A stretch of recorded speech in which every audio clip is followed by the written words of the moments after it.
Tanggapin ang salita ng Diyos. Dapat ka munang tumahimik sa harap niya. Kapag tahimik ka lang, ika'y liliwanagan niya. Sa'yo'y ipapaunawa.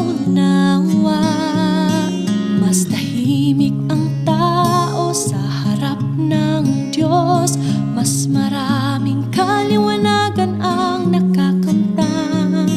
Tao'y dapat may kabanala at pananalig, ang tanging daan sa kasakdalan.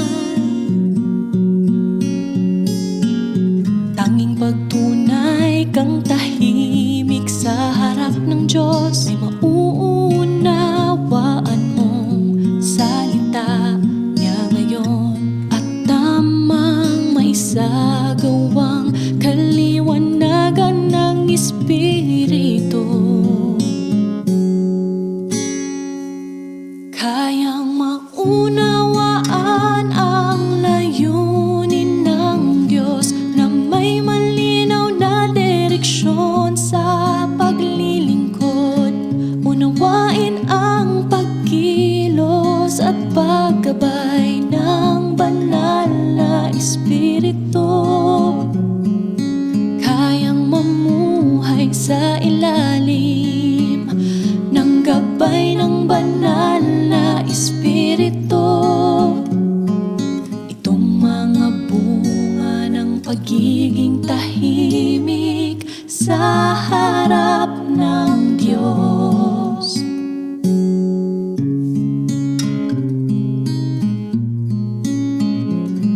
Ang susi sa espiritual na buhay ay ang maging tahimik sa harap ng Diyos. Lahat ng pagsasanay ay magiging mabisa kung ika'y lalapit ng tahimik sa Kanya. Kung di tahimik ang puso mo sa harap ng Diyos, ay di mo matatanggap ang gawain ng banal na Espiritu. Tanging pagtunay kang tahimik sa harap ng Diyos, ay mauunawaan mong salita niya ngayon, at tamang maisagawang kaliwanagan ng Espiritu. Kayang maunawaan ang layunin ng Diyos, na may malinaw na direksyon sa paglilingkod. Unawain ang pagkilos at paggabay ng banal na Espiritu. Kayang mamuhay sa ilalim ng gabay ng banal na Espiritu. Itong mga bunga ng pagiging tahimik sa harap ng Diyos.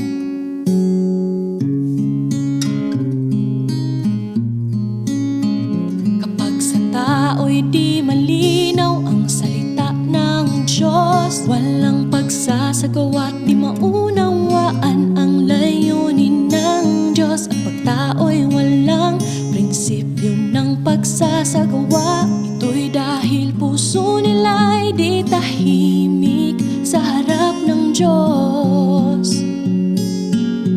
Tanging pagtunay kang tahimik sa harap ng Diyos, ay mauunawaan mong salita niya ngayon, at tamang maisagawang kaliwanagan ng Espiritu.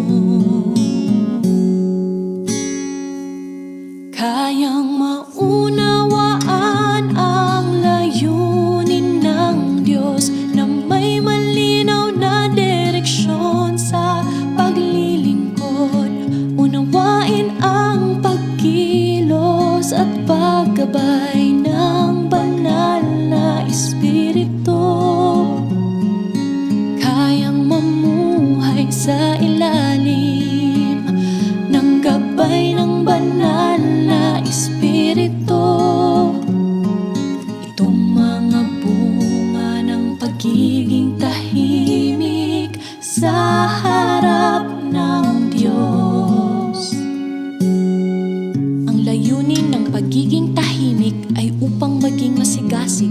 katotohanan, maging malinaw tungkol sa salita ng Diyos at sa huli, maunawaan ang katotohanan at makilala ang Diyos.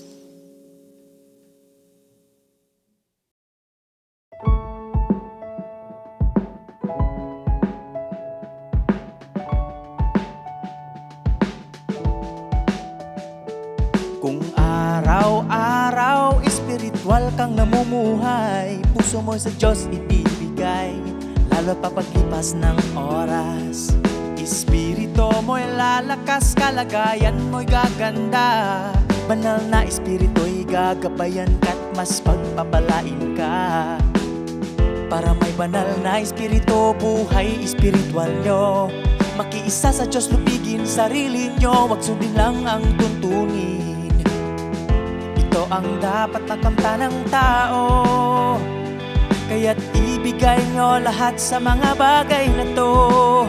Kaya't laging sabi ng Diyos, lahat nagkaisa ko, higit doble aking ipapabuya. Kaya't laging sabi ng Diyos, lahat nagkaisa ko, higit doble aking ipapabuya. Kaya't laging sabi ng Diyos, lahat nagkaisa ko, higit doble aking ipapabuya. Kaya't laging sabi ng Diyos, lahat nagkaisa ko, higit doble aking ipapabuya. Oh, oh. Lalo kang nagsisikap, lalong nababaling sa Diyos puso mo. Pag naabot mo na ang katayuan, makakamit ng Diyos puso mo. Sa Diyos ka lang, walang makakaagaw sa puso mo. Laging ipapakita salita niya sa'yo, at ang di alam ipapaalam niya sa'yo. Lahat ito'y matatamo kung ika'y nagkikiisa. Kaya't laging sabi ng Diyos, lahat nagkaisa ko, higit doble aking ipapabuya. Kaya't laging sabi ng Diyos, lahat nagkaisa ko, higit doble aking ipapabuya. Oh, oh. Lahat ito'y matatamo kung ika'y nakikiisa. Matatamo to kung ika'y nakikiisa. Lahat ito'y matatamo kung ika'y nakikiisa. Matatamo to kung ika'y nakikiisa. Kaya't laging sabi ng Diyos, lahat nagkaisa ko, higit doble aking ipapabuya. Kaya't laging sabi ng Diyos, lahat nagkaisa ko, higit doble aking ipapabuya. Kaya't laging sabi ng Diyos, lahat nagkaisa ko, higit doble aking ipapabuya. Kaya't laging sabi ng Diyos, lahat nagkaisa ko, higit doble aking ipapabuya. Oh, oh.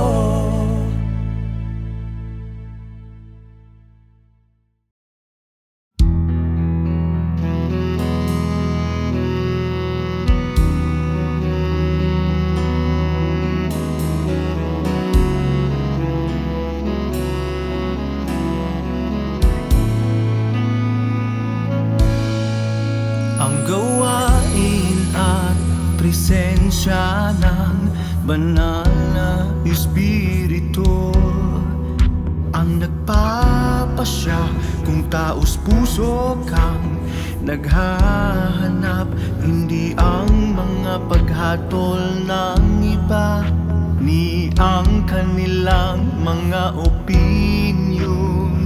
Ngunit higit pa rito, ang nagpapasya ng iyong katapatan ay sa paglipas ng panahon, kung ang gawain ng banal na Espiritu ay nagpapabago sa iyo at nakikilala mo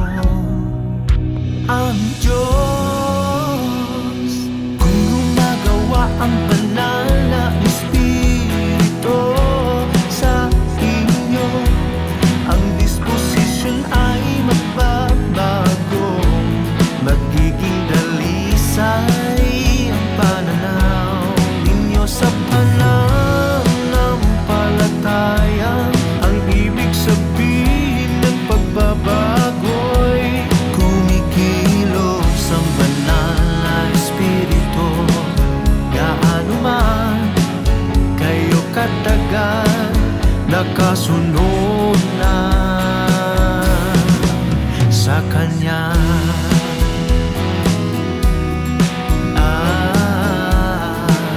Kung walang pagbabago sa inyo, ibig sabihin ang banal na Espiritu ay hindi gumagawa sa inyo. Kahit naglilingkod kayo, ginagawa ninyo ito para magkamit ng pagpapala sa paminsan-minsang serbisyo. Hindi ibig sabihin ay pagbabago sa disposisyon. Ang mga nagbibigay serbisyo ay wawasakin dahil hindi sila kailangan ng kaharian. Hindi kailangan ng kaharian ang hindi nagbago para maglingkod sa mga tapat at na perpekto. Kung gumagawa ang banal na Espiritu sa inyo, ang disposisyon ay magbabago, magiging dalisay ang pananaw ninyo sa pananampalataya. Ang ibig sabihin ng pagbabago'y kumikilos ang banal na Espiritu. Gaano man kayo katagal nakasunod na sa Kanya.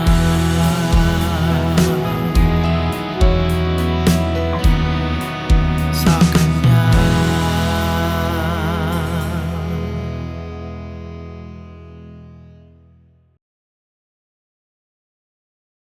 Sa likod ng bawat ginagawa ng Diyos sa inyo, sinusubukang tumaya ni Satanas sa Diyos. Sa likod ng gawaing ginagawa ng Diyos sa inyo'y labanan. Sa tuwing may mangyayari sa inyong buhay, yan ang mahalagang oras na kailangan kayo ng Diyos na manindigan sa inyong patotoo sa Kanya.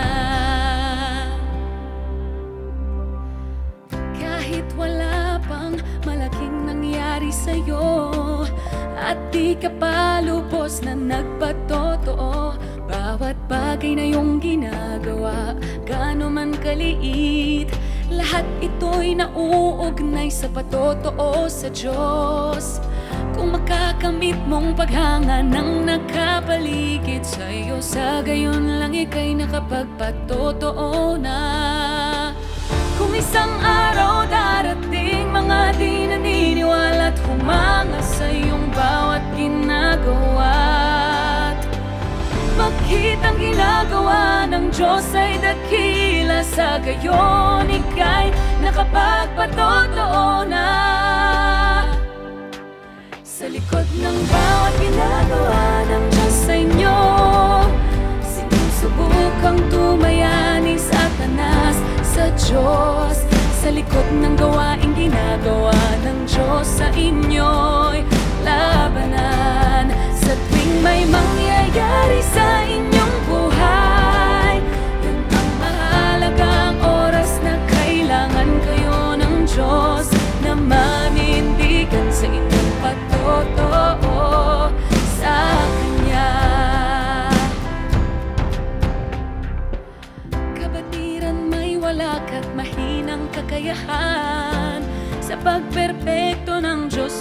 magagawa mong siya'y pasayahin. Isa isip kalooban niya, makikita mong gawain niya sa mahinang kakayahan. Diyos, makikilala nila at haharap kay Satanas bilang mananagumpay. Tapat sa Diyos lang, walang iba pa sa buong mundong mas lalakas kaysa sa kanila. Itong grupo ng mananagumpay, ito ang pinakadakilang patotoo.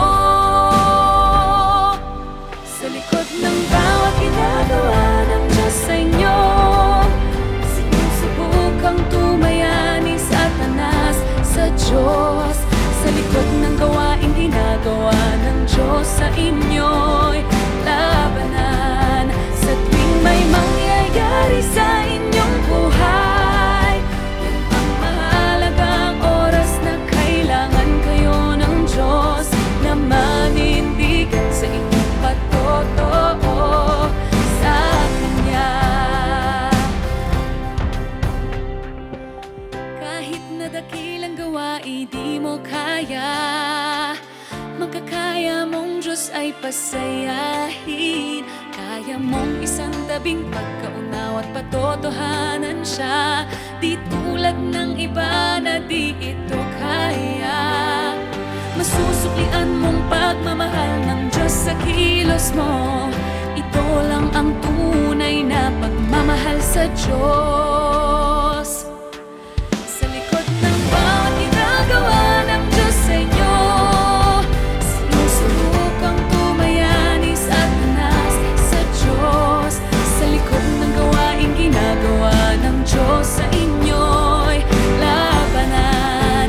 Sa tuwing may mangyayari sa inyong buhay, yun ang mahalagang oras na kailangan kayo ng Diyos na manindigan sa inyong patotoo sa Kanya.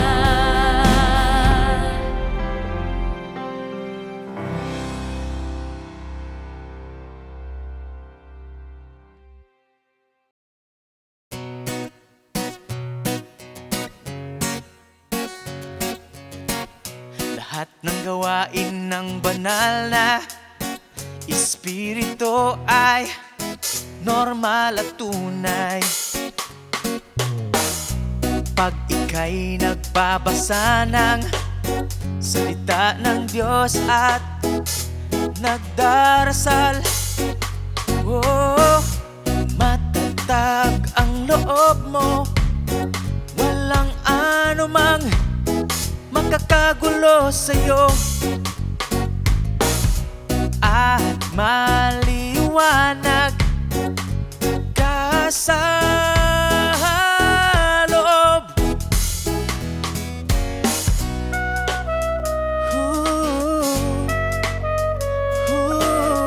Handa kang tunay na mahalin ng Diyos, namumuhi ka sa masamang mundo. Sa mabubuting ginagawa mo, ito ang pamumuhay sa loob ng Diyos.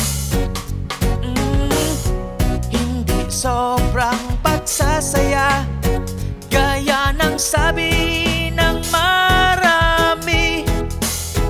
Oh, nagsisimula ang lahat sa realidad. Tunay ang lahat ng ginagawa ng Diyos.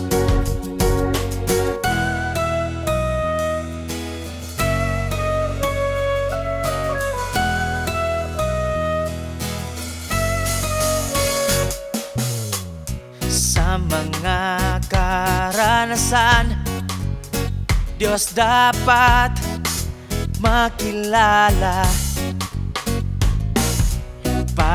Paano siya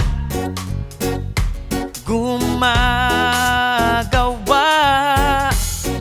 Oh, paano nililiwanag paliwanagan ng Espiritu, mga tao,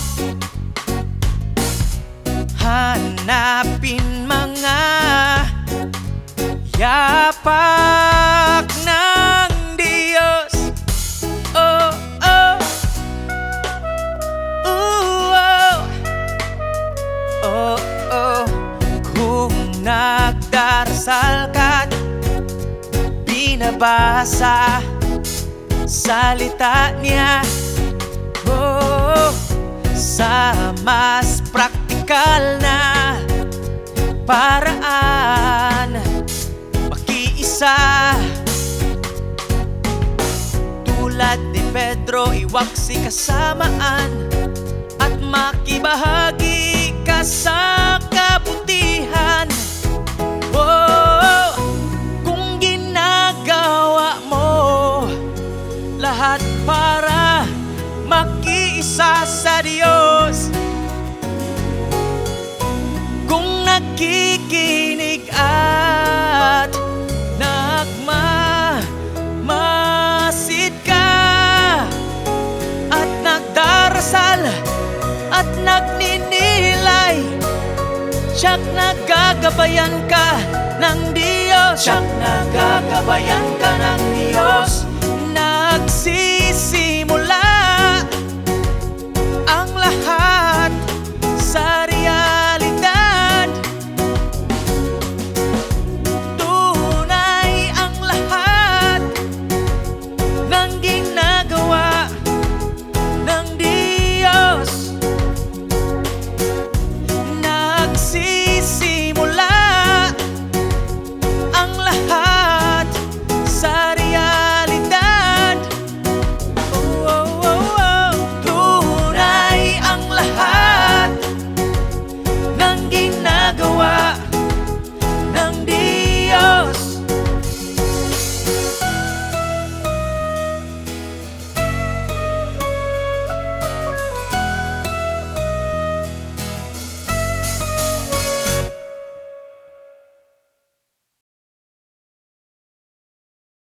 Nagsisimula sa pagpapatahimik ng puso mo ang normal na relasyon sa Diyos.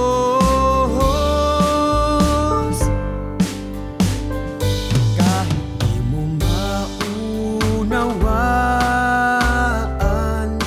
tuparin mga tungkulin mo sa Kanya, di pa huli para hintayin na mabunyag kalooban ng Diyos sa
relasyon sa Diyos ay walang pagdududa, paglaban sa gawain ng Diyos. Humarap sa trono na may tamang layuning sarili, isang tabi, tanggapin ang paghahanap ng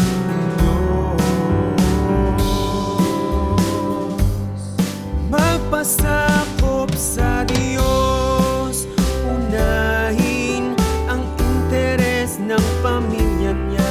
Kung magsasagawa ka ng ganito, magiging normal ang relasyon mo sa Diyos. Kahit mahina ang laman, mapagsisilbihan mo ang pamilya ng Diyos bilang pinakamahalaga, ipagwalang bahala. Anumang pagkawala, hindi nag-iimbot sa sarili, pero nagsasagawa sa pagkamatuwid. Ang normal na relasyon sa Diyos ay walang pagdududa, paglaban sa gawain ng Diyos. Humarap sa trono na may tamang layuning sarili, isang tabi, tanggapin ang paghahanap ng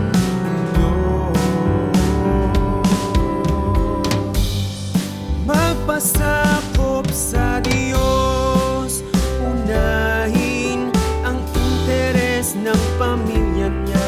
Kung magsasagawa ka ng ganito, magiging normal ang relasyon mo sa Diyos. Oh normal, oh normal.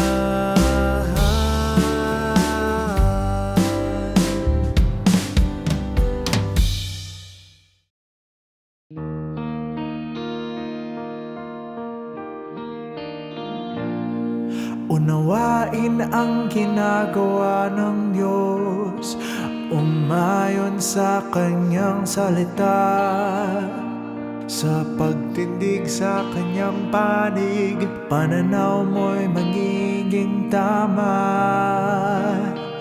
magiging tama.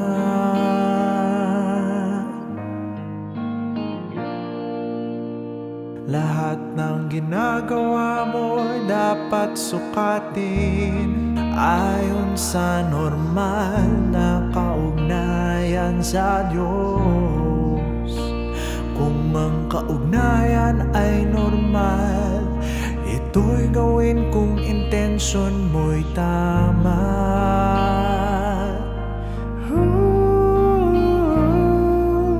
Paranormal ang relasyon mo sa Diyos. Huwag matakot na mawalan ka. Unang prioridad ng isang nananalig sa Kanya, relasyon sa Diyos maging maganda. Gawain ito dapat ituring ng lahat na pinakamahalaga sa buhay nila. Di mo pwedeng si Satanas ay hayaang daigin ka't ikaw ay pagtawanan. Ang intensyong yun ay tanda na relasyon mo sa Diyos ay normal. Hindi to para sa laman, kundi para espiritu'y mapayapa. Ito'y para matamo ang gawain ng banal na espiritu, upang kalooban ng Diyos ay mabigyang kasiyahan.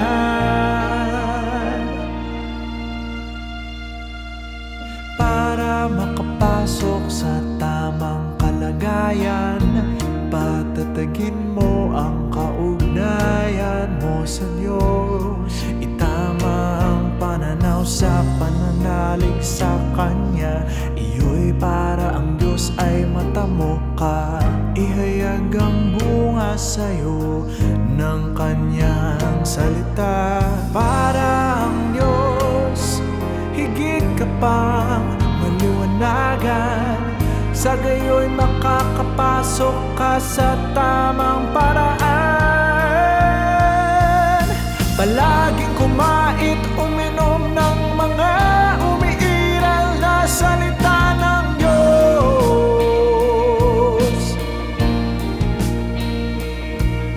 Pasukin ang kasalukuyang daan ng gawain ng banal na Espiritu.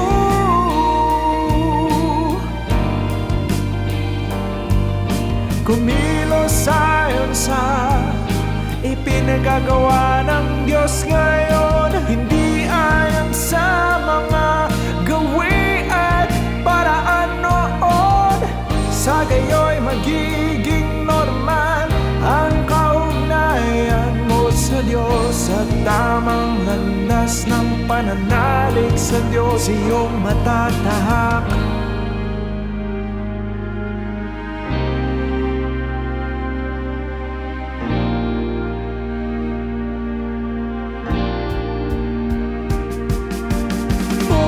Prioridad ng isang nananalig sa Kanya, relasyon sa Diyos maging maganda.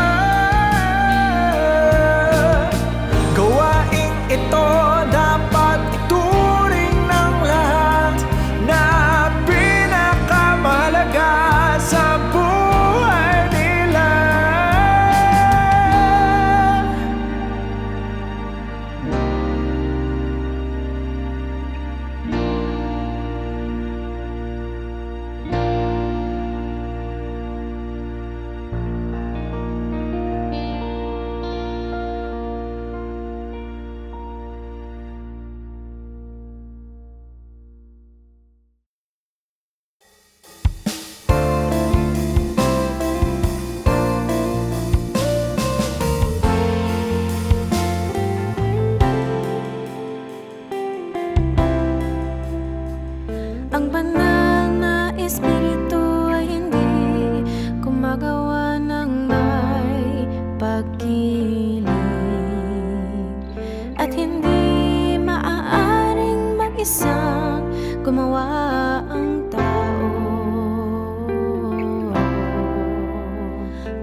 Layo ng pagkastigo ng Diyos,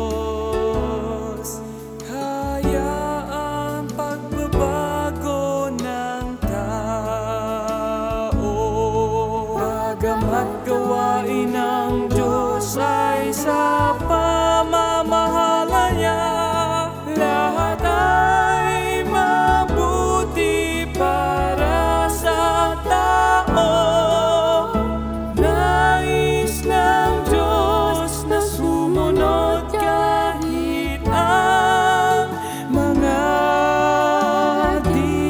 Israelita, upang gawin silang tunay na mga tao. Gayahin na abot ng Diyos, lupaing labas ng Israel, pamamahala ito ng Diyos. Gawain niya sa lupaing hentil.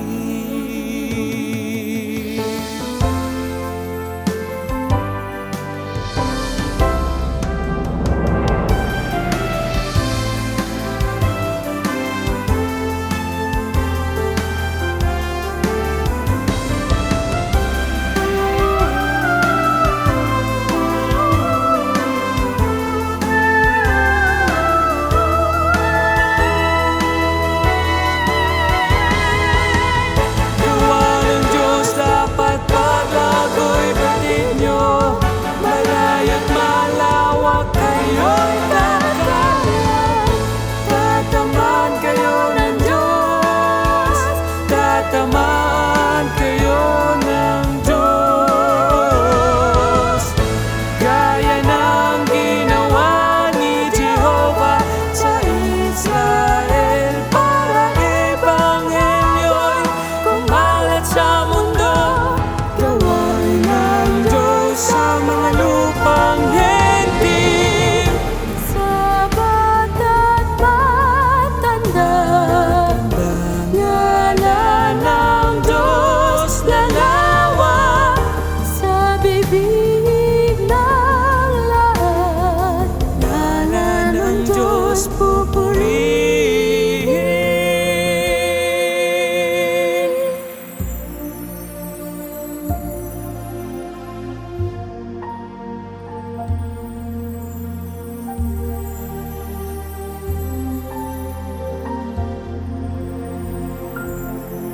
Sa huling kapanahunan, mga bansa, hindi dadakilain ngalan ng Diyos.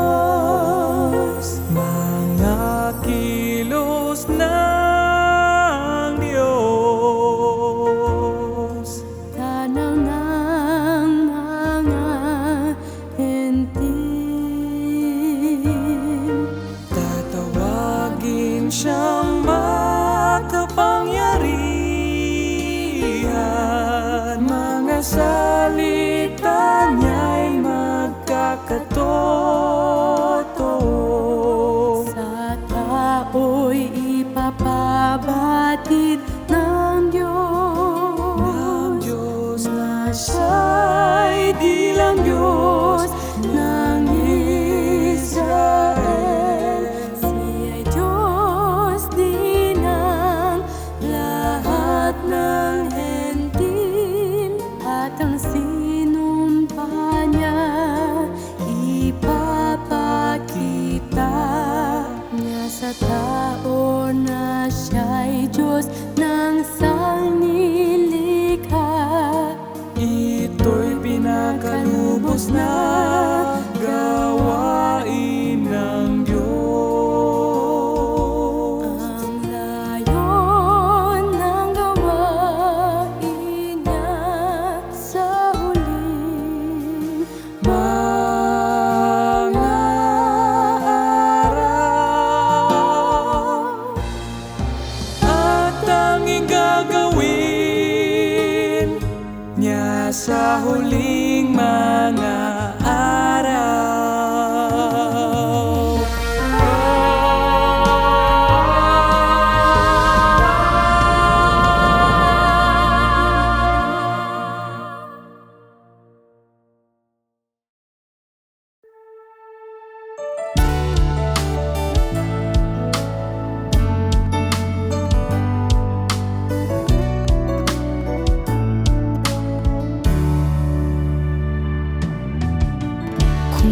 Isang